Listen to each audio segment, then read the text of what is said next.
I'm Paul Chard. I'm the captain of the Northampton Croquet Club team present here today. I'm Paul Hetherington, I'm from Peterborough. Well, the River Nene flows between Northampton and Peterborough and then out to the sea, but of course it has a different pronunciation further upstream. Paul? Yes, down at the Northampton end of the river we say the River Nene, and up in Peterborough they say the River Neen. We both tried to research where this comes from, and only recently Paul informed me that it's got very ancient Celtic origins, but nobody can understand why two big conurbations on the river, which is very important to both towns, decided to describe it and pronounce it differently.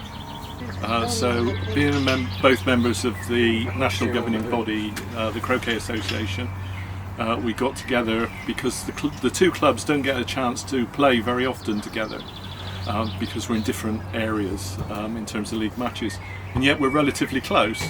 And then Paul suggested the theme because we've got this difference of opinion on how we pronounce the River Nene.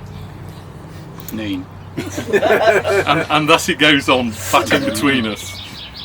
We've agreed that within our clubs, should we be called upon for interviews like this, the losers will adopt the winner's pronunciation in any interview or verbal communication. It would be very hard to call it the Nene, it's a silly name. Equally, it would be very difficult to break the habit of calling it the Neen.